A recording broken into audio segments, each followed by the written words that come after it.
창세기 5장 1절부터 5절, 32절 우리 함께 한 목소리 읽습니다. 이것은 아담의 계보를 적은 책이니라. 하나님이 사람을 창조하실 때에 하나님의 모양대로 지으시되 남자와 여자를 창조하셨고 그들이 창조되던 날에 하나님이 그들에게 복을 주시고 그들의 이름을 사람이라 일컬으셨더라.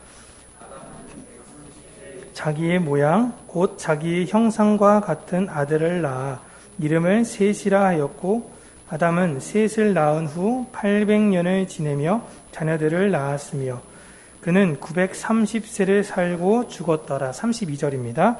노아는 500세 된 후에 셈과 함과 야벳을 낳았더라. 아멘. 오늘 제목은 사실 젊은 친구분들, 젊은 청년들 혹시 아시는 분은 아시겠지만 그 가수 박진영 씨의 어머님은 누구니? 라는 그 제목에서 따온 그 내용과는 전혀 상관없는, 전혀 정반대의 내용이긴 한데 아버님이 누구니? 제가 이렇게 지으면서 여러분이 혹시나 그런 걸 아실 때마다 쉽게 말씀을 생각날 수 있도록 제목을 유도했습니다. 오늘 창세기 5장은 하나님으로부터 시작되는 하나님의 그 라인, 셋의 족보에 관련된 내용입니다. 4장에서 가인의 후예들을 가만 보면요, 이 세상에서 아주 멋진 모습으로 이제 등장합니다. 성을 쌓기도 하고 문명과 문화를 발전시키며 자기를 건드리는 모든 자들은 다 남김없이 없애버리고 그 안에서 영원한 나라를 만들 것 같은 모습으로 비춰졌지만 그들은 4장에서 보시면 모두 죽었더라 라고 끝이 납니다. 그들의 삶을 성경이 보여주고 4장 후반부터 5장에 나오는 셋의 후예들에 대해서 보면은 해산의 고통으로 인해서 여자의 후손을 계속 낳으며 괴로워하며 사는데 성경은 그 사람들을 산 사람들이라고 이야기를 하고 있어요. 딱 이렇게 대비가 되는 거죠. 하나는 문명적으로 너무나 멋진데 죽은 사람들이고 하나는 너무나 힘겹게 인생을 살고 있는데 이 사람들이 생명을 가진 사람들, 생명을 낳는 사람들이다 라고 이야기를 합니다. 인생의 선택지는 딱 4장이냐 5장이냐 두 가지밖에 없다라는 것입니다. 이 세상 모든 사람들은 그 중간에 있는 것이 아닌 가인의 후예냐 아니면 셋의 후예냐라는 것입니다. 표로 보면 이런 거죠. 잘 보이시나요? 아담을 통해서 두 계보가 쭉 이어지는데 이 계보는 죽음의 계보, 이 계보는 생명의 계보라는 것입니다. 나중에 이런 의미도 다 있어요. 라멕 이후로 이렇게 아들을 제시한 것과 노아 이후로 아들의 이름을 제시한 것을. 그리고 교회는 필연적으로 이 땅에서 해산의 고통을 겪으며 살 수밖에 없습니다. 예수님께서 그 후예의 정점으로 오셔서 이 세상에서 십자가의 삶을 사셨듯이 그가 선택한 그와 연합된 교회 또한 예수님과 같이 함께 연합해서 살 수밖에 없다라는 것입니다. 그 삶이 싫다고 안간힘을 쓰며 자기 마음대로 사는 사람들이 4장의 가인의 후예들이에요. 그들은 세상에서 볼 때 굉장히 멋있는 삶을 사는 것 같아 보입니다. 그러나 그들은 영원한 죽음으로 마치게 된다라는 거예요. 그러나 성령의 조명으로 예수 그리스도의 생명을 받은 사람들은 그 욕심을 죽이는 삶을 살다가 생명의 부활을 하는 것이 4장 후반, 5장에 나오는 족보에 담긴 메시지입니다. 그러니까 여러분들은 지금 어떤 족보 안에 이미 들어가 있어요. 그런데 내가 어떤 족보에 있느냐라는 것입니다. 우리는 이 세상에 그냥 왔다가 이 두 족보를 선택해서 가는 것이 아니라 어떤 족보에 속해 있는 것입니다. 이거 잘 기억하셔야 돼요. 이 창세기 5장에서 여자의 후손들이 또 다른 후손들을 낳는 것이 하나님께서 그들에게 하라고 하신 유일한 일입니다. 그래서 5장 보시면 이들이 어떤 일을 했는지 전혀 나와 있지 않아요. 전혀 나와 있지 않습니다. 가장 대표적인 인물 한 분이 누구십니까? 이 아담부터 노아의 10대 족보 안에 가장 핵심적인 인물이 에녹이시거든요. 에녹. 그분이 했던 일은 딱 하나입니다. 하나님과 동행했다. 그게 끝이에요. 이게 우리가 이 세상을 사는 이유이자 목적입니다. 그는 이 세상에서 부자로 살았더라. 그는 이 세상에 문명의 한 획을 그었더라. 그는 이 세상에서 탁월한 지혜를 남겼더라. 하나님이 이거 원하시는 것이 아니라 그가 평생을 하나님과 동행했다. 이것만 보시는 것입니다. 그래서 이 혈통에 대해서 쭉 이야기가 창세기부터 나오기 때문에 여러분, 유대인들은 자신들의 혈통에 대해서 굉장히 중요하게 생각했던 것입니다. 왜 유대인들이 사마리아 사람들을 개, 돼지라고 이야기를 했냐면, 그들은 아수르에게 정복된 이후로 혼혈 정책에 의해서 피가 다 섞여서 진짜 에브라임 지파, 진짜 므낫세 지파, 진짜 스불론 지파, 그 지파 사람들이 없어졌어요. 다 섞이고 수십 년 살다 보고 그게 수백 년 지나다 보니까 누가 누구의 가문이라고 이야기하는데 실상 보면 나중에 뭐 할아버지, 조부모님 계속 위로 올라가고 보다 보면은 한 명씩 이방인이 계속 걸리는 겁니다. 그래서 그들을 너희들은 혼혈이야 라고 해가지고 개돼지라고 여겼던 것이죠. 그래서 혈통을 유지한 유대인들이 그 유대인들만이 메시아를 낳을 수 있는 자격이 있는 존재라고 유대인들은 믿었어요. 그런데 그게 아니라고 요한이 교회에게도 말을 하죠. 특별히 마태도 족보를 다시 한번 들먹이면서 말을 하는데 무한 순간순간마다 의도적으로 여자를 집어넣고요. 의도적으로 이방인도 나옵니다. 다윗이 누구와 결혼해서 솔로몬을 낳냐면 누구죠? 바세바죠. 근데 바세바란 이름으로 이야기하지 않고 이방인인 우리야의 아내라고 이름을 하는 거예요. 의도적으로 마태가 그렇게 넣는 거예요. 너희들이 그렇게 순혈주의를 좋아하는데 실상 너희들의 모습을 봐라. 똑같다라고 이야기를 하고 있습니다. 요한도 마찬가지예요. 요한복음 1장 9절에서 13절에 이렇게 나와 있습니다. 참빛 곧 세상에 와서 각 사람에게 비추는 빛이 있었나니 그가 세상에 계셨으며 세상은 그로 말미암아 지은 바 되었을 때 세상이 그를 알지 못하였고 자기 땅에 오매 자기 백성이 영접하지 아니하였으나 영접하는 자 곧 그 이름을 믿는 자들에게는 하나님의 자녀가 되는 권세를 주셨으니 이는 혈통으로나 육정으로나 사람의 뜻으로 나지 아니하고 오직 하나님께로부터 난 자들이니라. 아멘. 13절에 분명히 이야기를 하고 있는 겁니다. 요한은 순혈주의예요. 순혈. 요한은 진짜 순혈 아닙니까? 근데 그가 이야기하는데 혈통 이런 거 아무런 소용없다라는 것입니다. 예수님께서 요한이 이야기하는데 이 땅에 여자의 후손, 그 창세기에서부터 약속으로 오실 그 여자의 후손으로 오셨지만 아무도 그분을 믿지 않았다라고 합니다. 결국 예수 그리스도를 믿는 자들이 하나님에게서 나는 족보에 들어간다라고 요한은 다시 한번 강조하고 있는 것이에요. 그거 아니면 너희들이 창세기부터 그렇게 강조했던 하나님의 족보에 들어갈 수 없다라는 거예요. 예수 그리스도를 믿는 것만이, 영접하는 것만이 족보에 들어갈 수 있는 유일한 방법이다라는 것입니다. 오늘 본문 1절과 2절 우리 함께 읽을게요. 5장 1절과 2절입니다. 시작. 이것은 아담의 계보를 적은 책이니라.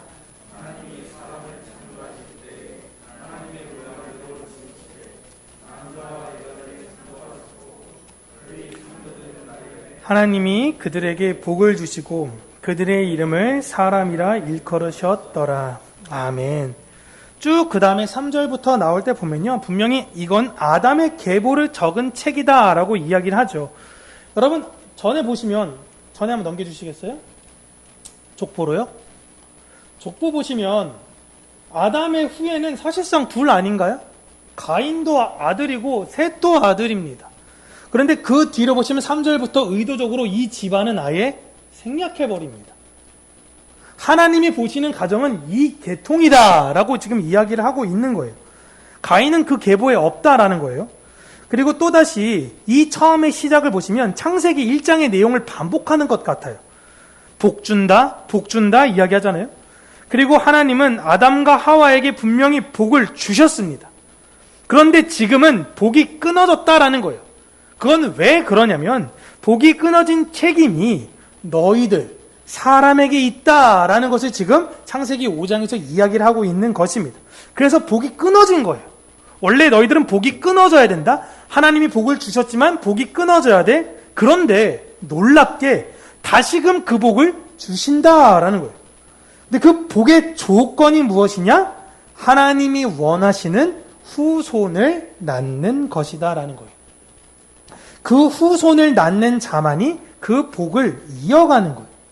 이렇게 4장과 5장을 의도적으로 구분을 지으면서 4장의 가인의 후손들은 다 가인을 따라가서 저주를 받았지만 복을 받지 못했지만 5장의 셋의 후손은 다 셋을 따라하며 복을 받았다라는 것을 기록하는 것입니다. 그래서 5장의 마지막 족보에 마지막 복 받는 사람으로 여러분 노아가 등장하는 거예요. 그래서 노아의 가족을 제외하고는 나중에 보세요. 이 노아의 가족을 제외하고는 모든 사람들이 다 심판을 받습니다. 이 모습을 잘 보세요. 그 전에 가인과 아벨의 제사 때도 이런 비슷한 맥락이 나와요. 창세기 4장 3절 한번 보세요. 창세기 4장 3절. 4장 3절 어떻게 시작합니까? 세월이 지난 후에라고 해요. 그들이 초반에 하나님께 제사를 드리는 게 아니라 쭉 인생 살다가 마지막 어떤 때에 하나님이 세월이 지난 후에 제사, 너희들이 갖고 있는 걸 하나님께 드려라 하는데 하나님은 아벨의 것만 받으신 것입니다. 똑같이 세월이 쭉 흐른 후에 다시금 하나님의 심판대에 보니 노아와 그의 가족만을 제외하고는 모든 사람들이 다 하나님을 떠난 거예요. 복이 아담으로 인해서 한 번 끊겼죠. 그 다음에 가인으로 인해서 한 번 더 끊겼습니다. 그리고 노아 때에 한 번 더 끊겨요. 그 뒤로도 계속 끊겨요. 이건 여러분 무엇을 이야기하냐면 그때 하와가 실수하지 않았으면 우리는 지금 에덴 동산에서 잘 살았을 텐데 아닙니다. 인간은요 스스로 그 선악과를 먹고 싶은 마음이 있기 때문에 하나님의 뜻을 반드시 거역할 수밖에 없는 존재라는 걸 지금 말씀하시는 거예요. 그럼에도 하나님께서는 어떤 이들에게 그 복을 신실하게 이어가셨다라는 걸 보여주는 거예요. 이들이 대단한 게 아니라 하나님께서 이 계통을 통해 하나님의 진리, 하나님의 복음, 하나님의 뜻이 무엇인지를 알려주신 것이에요. 이 족보의 완성이 여러분 누가복음에 나옵니다. 누가복음 3장 37절에서 38절 제가 읽어드릴게요. 그 위는 무드셀라요, 그 위는 에녹이요, 그 위는 야렛이요, 그 위는 마하랄렐이요, 그 위는 가이난이요, 그 위는 에노스요, 그 위는 셋이요, 그 위는 아담이요, 그 위는 하나님이시니라. 아멘.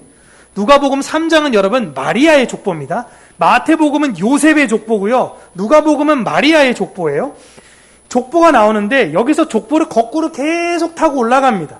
계속 타고 올라가니까 창세기와 다르게 족보가 셋이나 아담에서 끝나는 것이 아니라 마지막이 누구예요? 하나님이신 거예요.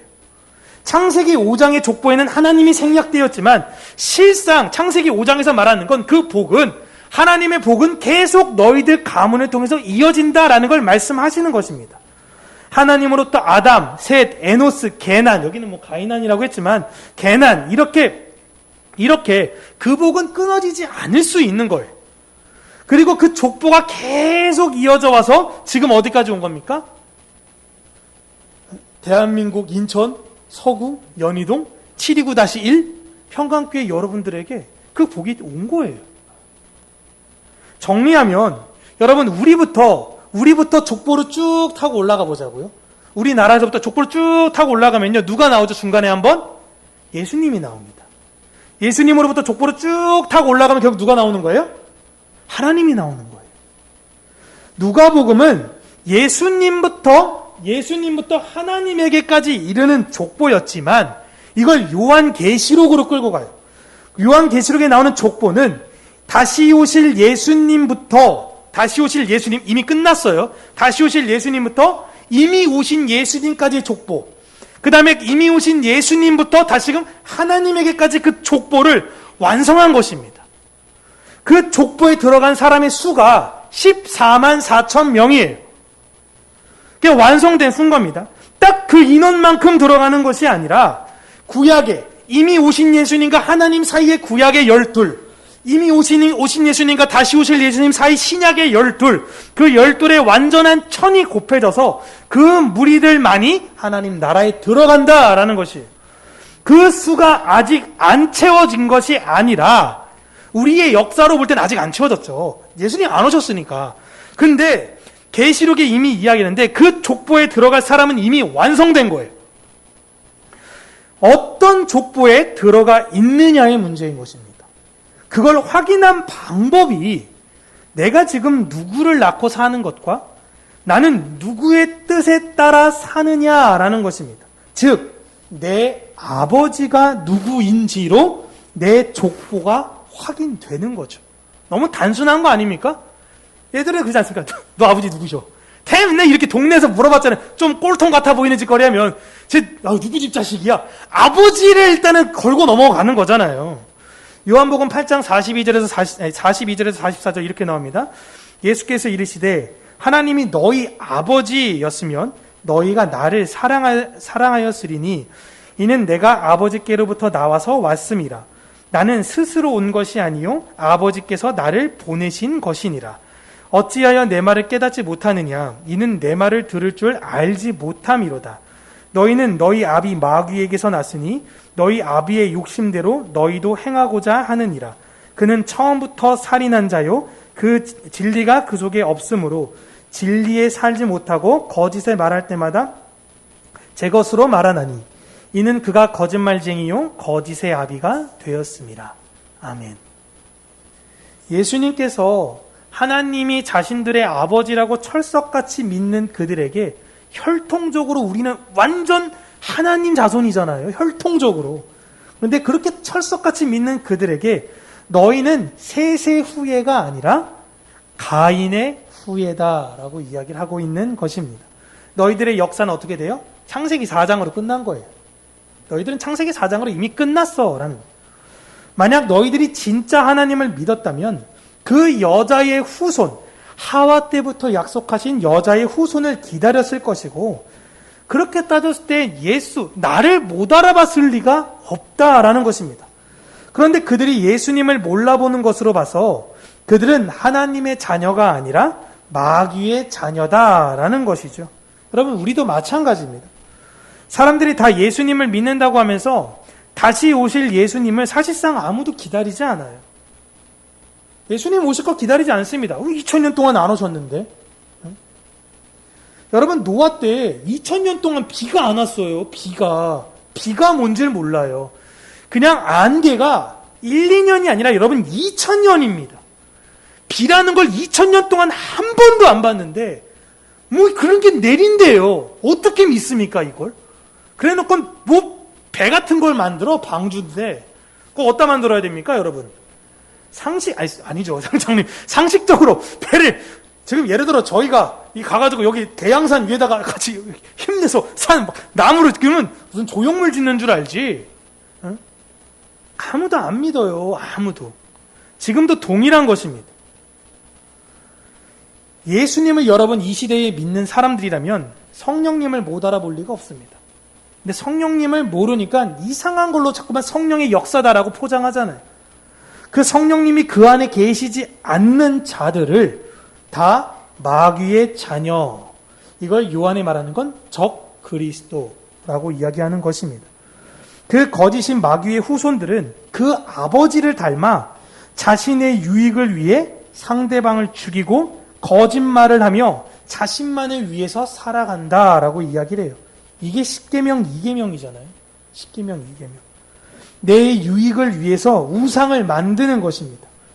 내 유익을 위해서 예수님이 있어야만 하는 거예요. 그들이 다 마귀의 자식들이라고 이야기하고 있는 것입니다. 이것이 분별이 안 되면요, 진짜 심각한 거예요. 내가 나를 위해서 인생을 사는가? 하나님 나라와 영광을 위해서 사는 것인가? 이게 너무나 그들에게, 가인의 후예들에게는 분명해요. 여러분, 이 세상의 모든 사람들은 다 후손을 낳습니다. 영적으로 무조건 다 후손을 낳을 수밖에 없어요. 그렇게 우리도 반드시 부모가 돼요. 그런데 내 부모가 나를 낳았듯이 그 부모를 따라서 자신의 부모를 따라서 날 닮은 후손을 낳는 겁니다. 내가 내 부모를 닮아 나와 똑같은 또 그 애를 낳는 거예요. 얘는 또 날 닮아 또 애를 낳는 거고요. 내가 낳는 아이로 내 존재가 증명이 되는 거예요. 이해되시죠? 내 아버지는 감출 수 있어요. 모르잖아요. 우리가 여러분 생활로 볼 때 내 아버지가 마귀인지 하나님인지 어떻게 합니까? 내가 낳는 자식으로 내가 어떤 아버지 밑에 있다는 게 보이는 거예요. 자녀는 그 부모를 닮을 수밖에 없어요. 여러분이 낳는 건, 이 세상에서 여러분이 낳는 건 여러분일 수밖에 없는 거예요. 내가 좋든 본인이 좋든 싫든 자녀는 그 부모를 닮게 되어져 있습니다. 이거 전혀 안 닮지 않다니까요. 부모는 알잖아요. 보면 이거 나 닮았네 이거 이런 게. 그래서 부모님들이 싸울 때 어떤 걸로 싸워요? 이 지지도 공부 못하는 건 누굴 닮은 거야? 서로. 그죠? 예전에 서장훈 씨가 그런 얘기 하지 않습니까? 우스갯소리로 엄마 아빠가 자긴 당신 서로 닮았다고 서장훈 보고. 그러다가 결국에는 남편이 그 아빠가 엄마한테 당신 닮은 거야 해주고 엄마가 울었대잖아요. 서장훈 앞에서. 서장훈 씨가 얼마나 서러웠는지. 엄마가 날 닮았는데 엄마가 펑펑 우는 걸 보면서. 본인이 좋든지 싫든지 그렇게 될 수밖에 없습니다. 그렇게 자녀는 부모를 보면서 이렇게 닮기 싫은 모습들도 있어요. 그런데 보면은 나중에 보면 똑같아져요. 여러분 진짜 내 부모로부터 나 저 모습이 진짜 닮기 싫으면요. 그 부모님을 미워하는 것이 아니라 이해하면 됩니다. 이해하시면 돼요.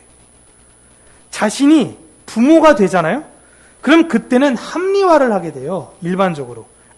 그래서 그때 부모님이 이렇게 한 거구나. 그러니까 나도 내 자녀한테 이렇게 해도 돼. 이렇게 합리화를 해요. 여러분 부모님을 이해하라는 것은 어물쩍 넘기지 말고 분명하게 마주하라라는 것입니다. 이런 문제에 있었을 때 우리의 부모님은 이걸 이렇게 풀어가셨구나. 근데 왜 그렇게 하셨을까? 다른 방법은 없을까? 그렇게 해석을 하고 이해하게 되면 이젠 나에겐 다른 선택의 문제가 사실상 생겨요. 난 절대 안 닮을 거야. 진짜 지긋지긋해. 결혼도 안 할 거야. 그렇게 생각하고 주변에다 막 얘기만 하고 댕기면요. 그런 문제가 나에게 발생됐을 때 해결 방법이 내 머릿속에 떠오르는 게 그것밖에 없는 거예요. 그러니까 본능적으로 가장 쉬운 습관이 그냥 나오는 것입니다. 습관대로 부모의 행동을 그대로 하게 되는 것입니다. 어쩔 수 없구나. 나도. 다 이런 거예요. 그래서 여러분 부모님들이 흔히들 자녀들에게 너도 애 가져봐라. 그럼 안다. 다 이런 말씀을 하시는 거예요. 그 말이 생긴 이유는 대부분의 자녀들이 부모의 행동을 바르게 이해하지 않고 그냥 넘어갔기 때문에 그걸 학습한 거예요. 그리고 자신이 부모가 되니까 그 방식 그대로 내 자식한테 하는 것입니다. 그러니까 부모는 보이는 거죠. 내 자녀가 손주한테 하는 게. 그런데 정말 특이한 건 할머니가 되면요. 과거의 자신의 방식이 아닌 다른 방식으로 자녀에 대해서 양육을 합니다. 이게 되게 이상한 거예요. 자신의 딸을 보면서 자신을 객관화해요. 저렇게 했으면 안 되는데. 그때 내가 후회되고 그때 내가 미운 거예요. 그래서 웬만하면 손주에 대해선 이해하고 받아주고 싶은 겁니다. 보상받고 싶은 거예요. 과거의 내 후회와 지금 마주하고 있기 때문에 그런 거예요. 할아버지와 아버지의 양육법도 다르죠. 아버지는 요즘은 좀 많이 젠틀한 아버지가 많지만 예전에 아버지들 다 엄격하지 않습니까? 후드러 패고 막. 근데 여러분 할아버지가 막 후드러 패고 그런 집 많이 없잖아요. 할아버지들은요 다 받아주고 싶어 해요. 왜요? 내가 나를 봤을 땐 그렇게 안 해도 되는 건데. 이게 여러분 정말 중요한 겁니다. 우리가 여러분 거듭났다라는 거예요. 거듭났다라는 건 내 옛 자아와 마주할 수 있는 거예요. 저러면 안 되는데 라는 걸 볼 수 있는 사람들이 새롭게 태어난 사람들이에요. 새롭게 태어나지 않았으니까 늘 거기에만 있는 거예요. 예전엔 내 욕심대로 따라서 키우려고 애썼어요. 우리의 소망이 이 세상에서 멋지게 보여주고 싶은 거 아닙니까? 인생 한 방. 요즘 비트코인 왜 이렇게 열풍이에요? 한 방 멋있게 보내줘가지고 인생 은퇴하겠다. 다 그런 거 아닙니까?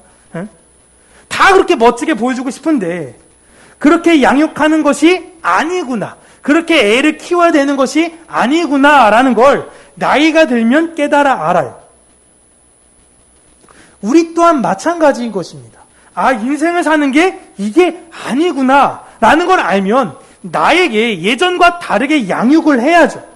그렇게 계속 욕심만 낳고 있으면 사실상 거듭나지 않은 거 아닌가요? 내 자식들은 다 욕심이야. 욕심. 거듭나지 않은 거잖아요. 이런 걸 우회적으로 보여주는 여러분 그냥 사회 프로그램 중에 금쪽 같은 내 새끼라는 프로그램이 있습니다. 이런 거 여러분 아시는 분 있으시죠? 여러분 이거 꼭 보세요. 꼭 보셔야 돼요. 이게 사실은 20, 30대가 꼭 봐야 되는 프로그램이긴 한데 이 프로그램에서 문제가 가진 아이들이 막 나와요. 와, 이렇게 싸가지 없는 애들이 전국에 이렇게 많단 말이야? 라는 정도의 애들이 진짜 많아요. 그런데 실상 그 문제 들여다보면요. 아이가 문제가 아니에요. 부모가 문제예요. 이게 아시죠? 세상에 나쁜 개는 없다. 이거 아시죠? 개는 훌륭하다. 요즘 이렇게 나오고 있는데 이 프로그램 보면 야, 저 개 그냥 확 보신탕에 먹어버릴까? 저 개가 저렇게 사나워? 왜 저러는 거야? 그 문제가 개한테 있습니까? 강아지한테 있습니까? 아니에요. 주인한테 있는 거예요. 그들은 우리 애가 무슨 문제가 있지? 우리 개가 무슨 문제가 있지? 라면서 신청 의뢰를 했는데 알고 보니까 내 잘못이었던 거예요. 하와가 선악과를 먹고 그 문제가 내가 있는 줄 알았어요. 뱀 때문에 그런 줄 알았어요. 아담도 마찬가지였습니다. 라멕도 자신이 잘못하고 자신 건드린 소년이 그 문제를 시켰다고 너가 구타 유발자야 라고 그 문제를 전가합니다. 이게 세상의 방식이에요. 이게 그리고 우리의 옛 모습인 것입니다. 그러나 성도는 옛 부모였던 마귀에게 이젠 파양됐어요. 예수 그리스도의 피값으로 강제로 우리를 사신 바 되어서 하나님에게 입양이 되었기 때문에 이제는 우리는 하나님의 방식으로 이 인생을 살게 되는 것입니다. 거듭난 교회는 이 땅에서 하나님 아버지를 닮는 모습을 살아내신 예수님처럼 살아야 돼요. 그래서 이 세상에서 내놓는 것이 세상과는 너무 다른 겁니다. 우리는 내 안에 여전히 남아있는 옛 모습과 계속 싸우셔야 돼요. 많은 이들에게 우리는 친절하셔야 되고요. 인내하시고 더 나누고 섬기셔야 돼요.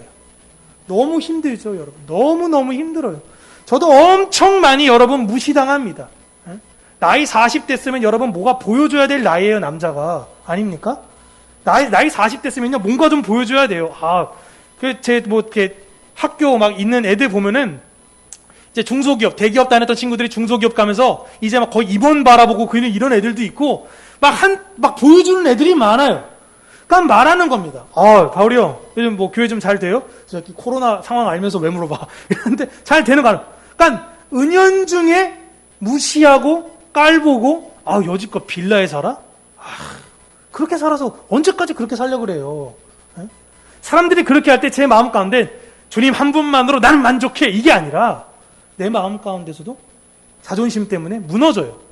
짜증나. 기도하죠. 하나님, 복수하고 싶어요. 복수하고 싶은데 교회 부흥했으면 좋겠어요. 이런 기도를 해요. 사실 저도 똑같이 연약함인 겁니다. 근데 끊고 그러면 안 되지. 그래, 이 삶을 살라고 하셨으니 나는 이 삶을 살아내야지. 그렇다고 우리 교회가 부흥하지 말라는 것이 절대 아닙니다. 항상 우리 교회 부흥을 위해서 꿈꾸고 기도해요. 우리가 더 많이 친절하고 인내하고 섬기며 나눠야 돼요. 언제까지냐면 이게 자연스러워져서 내가 친절한 건가? 주변에선 왜 이렇게 친절하세요? 내가 친절한 건가? 왜 이렇게 잘 나누세요? 내가 이렇게 많이 나눴나? 이런 생각이 들 때까지입니다. 그러니까 그게 나여야 되는 거예요. 그렇다고 여러분 또 이렇게 주변에서는 아주 호인으로 주변 사람들한테 막 잘하죠. 막 베풀기도 잘하고 밥도 내가 사고 막 커피도 내가 사고 내가 다 사. 내 가족들한테는 굶어! 그것들 다 굶어! 그러라는 게 아니에요. 일단 가족에서부터 먼저 잘 사랑하시고 이게 점점점 확장되셔야 된다라는 것입니다. 여러분, 가족은 또 다른 내가 아니에요. 이게 자꾸 헷갈리시면 안 돼요. 가족은 남입니다. 남이에요. 성경에서 내가 구원받는다고 소영이가 구원받는 게 아니에요, 여러분. 제가 늘 이야기를 가끔씩 소영이랑 주고받아요. 그거와 너와 나는 정말 무관하다라는 거예요. 아내한테도 그 얘기를 합니다. 사실 이게 목사가 할 얘기합니까? 너가 하나님 자녀가 아니면 당신이나 나나 소영이나 나나 아무 상관없는 사이다라는 거예요. 이 말은 무엇이냐면 난 내 맘대로 살 거라가 아니라 더 최선을 이 사람의 한 주체답게 인정하며 사랑해야 된다라는 거예요. 이걸 반드시 기억하셔야 돼요. 나와 다른 스타일이기 때문에 주체로서 존중해 주셔야 되는 거예요. 이런 애씀이 자연스럽게 나와야 돼요. 이게 너무 힘들죠. 너무 힘들어요. 그래서 성경에서 뭐라고 합니까? 해산의 고통이다라고 이야기해요. 너무 힘드니까. 세상에 그러고 싶은 사람이 어디 있습니까? 다 남들 지배하고 싶은 거 아닌가요? 누구 섬기고 누구 막 배려하고 누가 그러고 싶어요? 내가 딱 앞에만 올라가면 막 사람들이 다 있어가지고 막 어떻게든지 내 앞에서 막 좀 잘 보이려고 막 그렇게 하는 거 다 그러고 싶죠. 내가 지시 받고 싶은 것보단 명령하고 싶죠. 그런데 우리는 그 옛사람이 아닌 성령과 피로 새로운 사람이 되어서 이제는 다른 후손을 낳게 된 사람들이에요. 우리는 그 사람들을 긍휼히 여길 줄 아는 사람이 된 것입니다. 왜요?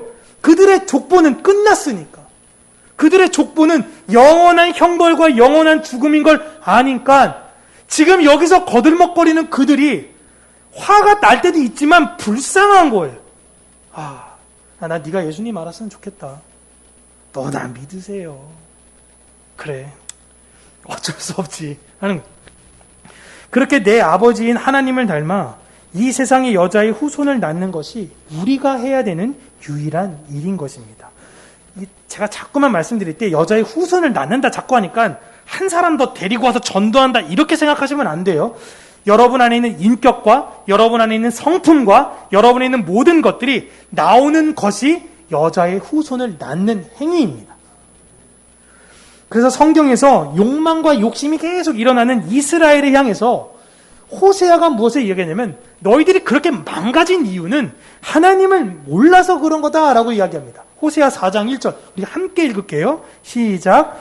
이스라엘 자손들아 여호와의 말씀을 들으라. 여호와께서 이 땅 주민과 논쟁하시나니 이 땅에는 진실도 없고 인애도 없고 하나님을 아는 지식도 없고. 하나님은 호세아를 통해서 진실도 없고 자비도 없고 다 자기만 아는 다 이기적인 놈들밖에 없는. 근데 왜 이스라엘아 너희들이 그렇게 됐는지 아니? 너희들은 하나님을 아는 지식이 없었기 때문에 그래. 율법도 있었습니다. 제사도 있었어요. 근데 하나님을 아는 지식이 없었대요. 따라서 우리들이 이 땅에서 하나님의 뜻대로 선하게 잘 살기 위해서는 반드시 하나님을 알아야 된다는 것을 수천 년 전 호세아가 우리에게 지금 이야기를 하고 있는 것입니다. 우리에게 여러분 말씀이 없습니까? 예배가 없습니까? 찬양이 없습니까? 다 있어요.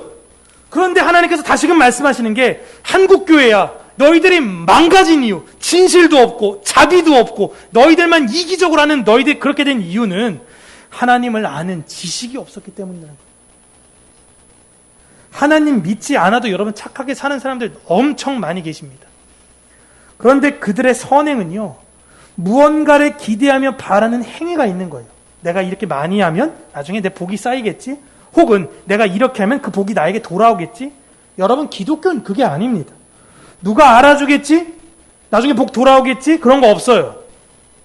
나는 100을 이 세상에서 했는데 하나도 못 거둘 수 있어요. 그런데 그냥 그렇게 하는 거예요. 자연스럽게. 그러니까 내가 100을 했으니까 라는 순간 이미 끝난 거예요. 이해되시죠? 100을 했다라는 생각이 없는 거예요. 그러니까 나중에 하나를 받을 때도 깜짝 놀라는 거죠. 이게 뭐죠? 그때 이렇게 잘했잖아. 제가 그렇게 했나요? 이게 너무 감사한데? 근데 100을 바라는 사람은 하나 줄 때 어떻게 돼요? 장난해? 지금 내가 한 게 얼만데? 이게 여러분 마지막 때의 모습이에요. 나더러 주여 주여. 내가 주의 이름으로 이런 거 했고, 이런 거 했고, 이런 거 했고. 그런데 모르세요?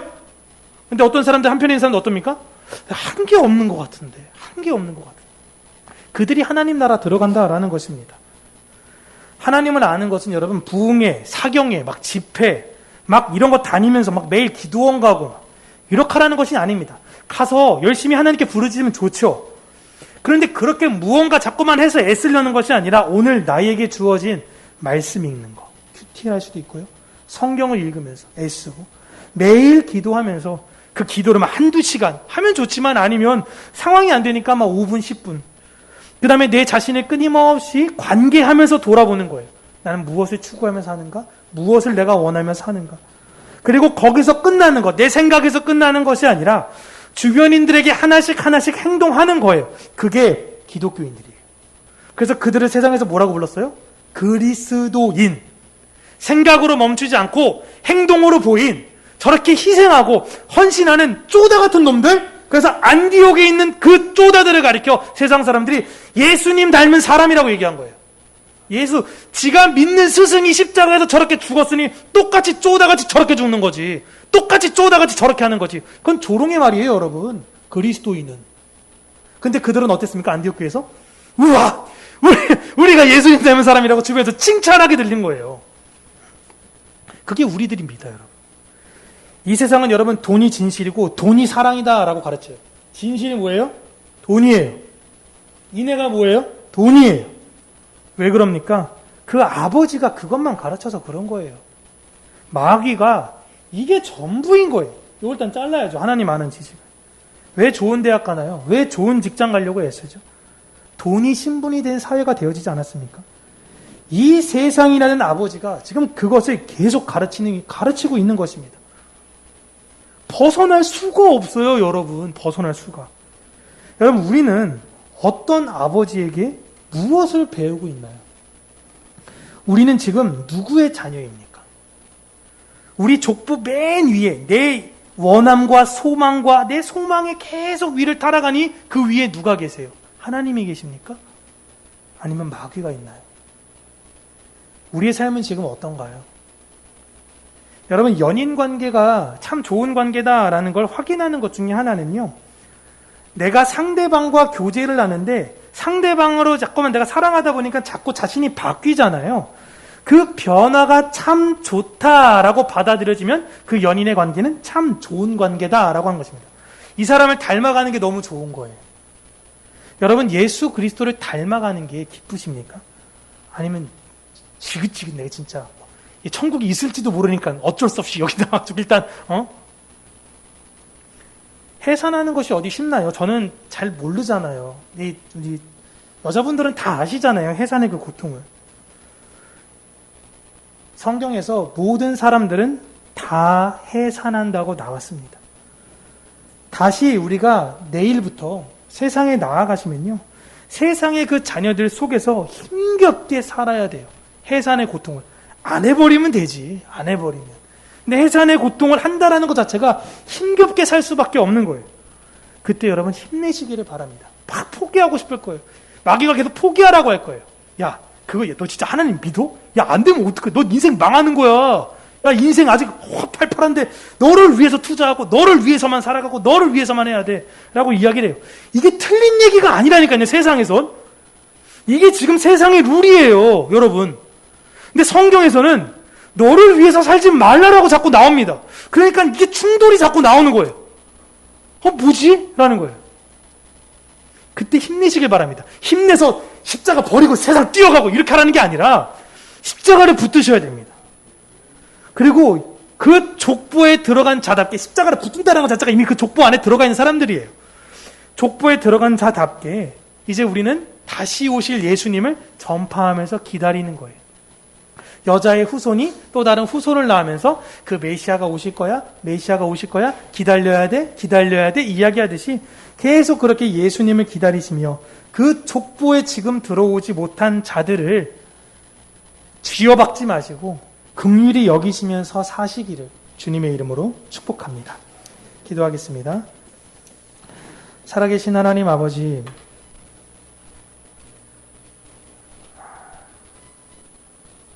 우리가 진정 살아계신 그 하나님을 믿는 믿음으로 이 세상에 다시 오실 예수님이 향한 소망으로 사는 자들이 되게 하여 주시며 성령과 동행하며 한 걸음 한 걸음씩 힘겹고 어렵지만 그 예수 그리스도께서 걸으셨던 발자취를 걸어가는 자들이 되게 하여 주시옵소서.